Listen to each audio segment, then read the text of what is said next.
How's it going, everyone? It's Sam. We have a lot to cover here today, including the bottleneck getting worse, getting money into crypto, some news that fiat withdrawals are actually disabled in Australia. We'll talk about that, along with Ledger digging themselves even into a deeper hole. They continue to have to explain what they came out with earlier this week.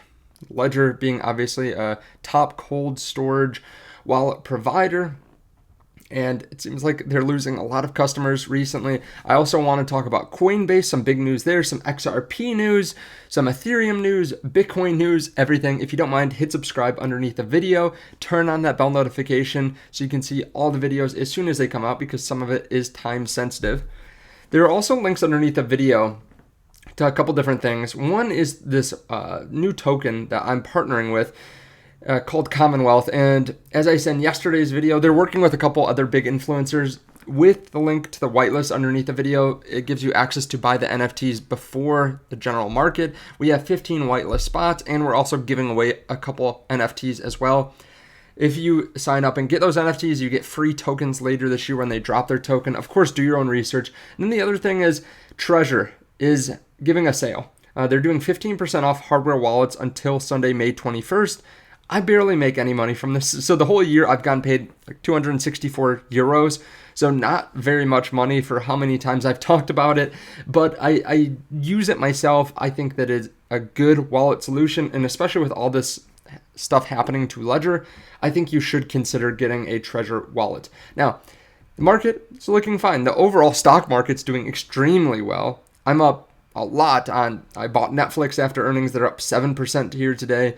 I have bought a lot of the tech companies that are up again here today. It just seems like every day they're up 1 to 3%. Amazon, Google, Microsoft.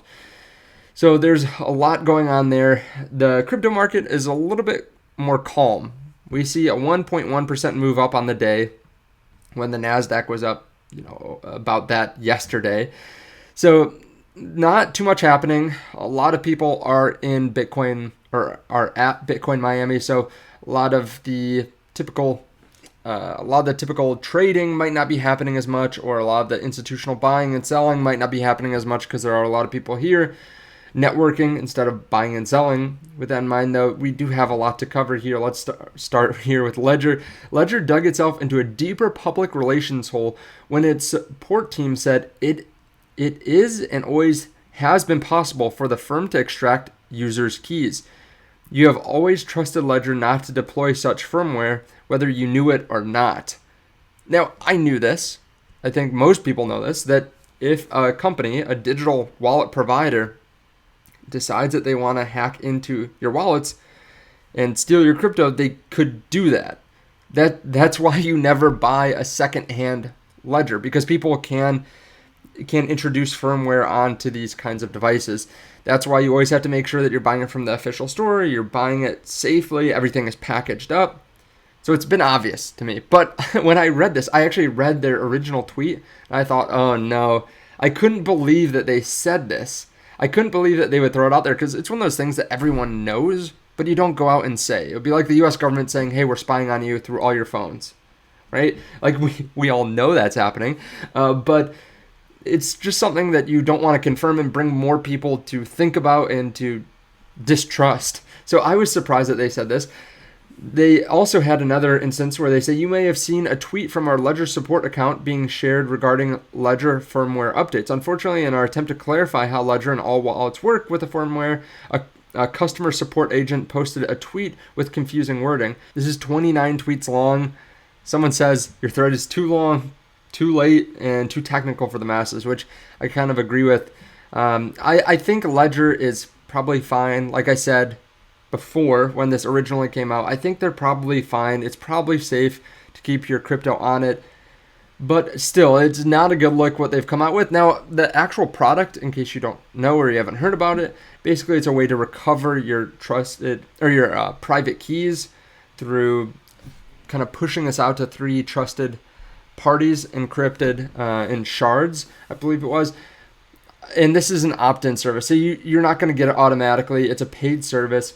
I think it's probably fine. Again, it helps some people that maybe can't trust themselves, but they still don't want to keep their crypto on exchanges, but they can't trust themselves to keep it safe themselves. So I think this overall isn't that bad a product, but they've had a lot of blowback from it. Now, I think we should probably move on now to Pakistan. Pakistani finance minister says crypto will never be legal because of FATF. So they are put on the FATF gray list back in October, and now they're trying to get into the good graces. So basically, they said that this was going to be illegal. They're never going to legalize crypto trading. And this was one of the requirements set by the Financial Action Task Force, which removed Pakistan from their gray list in October. The gray list contains countries the body considers deficient in anti-money laundering and counter-terrorist financing procedures, but that are working with them to remedy their shortcomings. So they have been also in hot water with the IMF. They're engaged in a tense bailout negotiation with them. So a clean report from the FATF may be a political priority. Obviously, the IMF does not like crypto, so it makes sense that they're doing this. But the country does have a decent amount of adoption. It had apparently $20 billion worth held in the country in 2021. Now it might be closer to like $10 billion worth, with the whole crypto market falling down about 50%. But it's probably for a good reason. The rupee, the Pakistani rupee, has had inflation of around 20% in 2021, and on average around 8 to 10% over the last 30, 40, 50 years. So it makes sense that a lot of people are trying to get their hands on something immutable like Bitcoin. Some people are having a hard time getting their hands on Bitcoin, though, over in Australia. Binance just announced from Binance Australia that they are, with immediate effect, making it so that AUD deposits for Binance users are cut off. Binance AUD withdrawals and deposits have been impacted. They're working hard to find an alternative provider to continue offering deposits and withdrawals. Unfortunately, this was one of the easier ways, as I've heard, to get money into the market over in Australia. And I feel their pain because choke point is happening here in the US too. Binance US is my main way of getting money into crypto and out of crypto, like US dollars. So if that went down, it would be kind of a pain for me. I'd have to find new ways, and maybe Coinbase or something like that.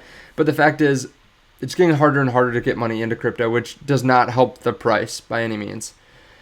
And there's also news that Westpac Bank in Australia has banned customer payments to Binance. It's the third largest bank in Australia, so another bank that's just cutting off access to crypto.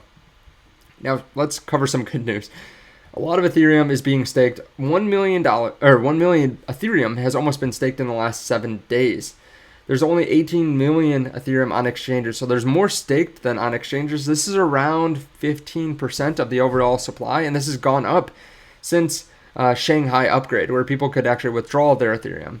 Now, I think there's still a bit of a delay, as I've heard, about a month, I think, to be able to stake your Ethereum. And Coinbase is having a little bit of a problem with Ethereum too. They temporarily paused staking reward payouts due to a technical issue. But they say that this should be resolved in 72 hours. This is from 2 days ago. Now, on their website, actually on Twitter, they've been posting these.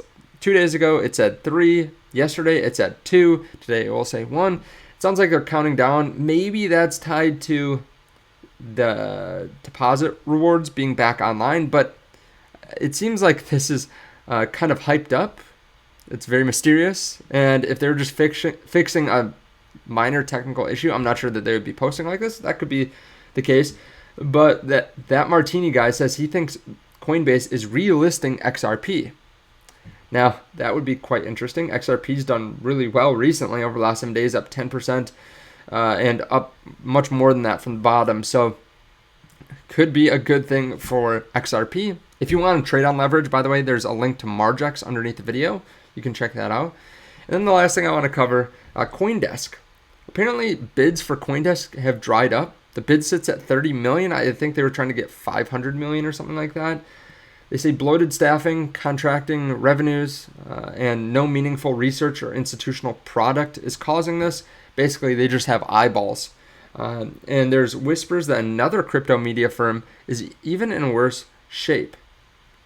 Kind of curious who that is. We'll have to keep watching this, see what comes out here soon. There are obviously going to be more companies that go bankrupt in crypto. Just make sure that you don't actually have your crypto on those exchanges or have your money with those companies when the companies go bankrupt. Just be careful out there. It's fine if a news organization goes bankrupt, but you don't want your exchange to go bankrupt. So check out the link to Treasure underneath the video. Again, get on that whitelist if you want some free tokens to Commonwealth. I would highly suggest it. Definitely do that. And I'll see you in the next video. Bye.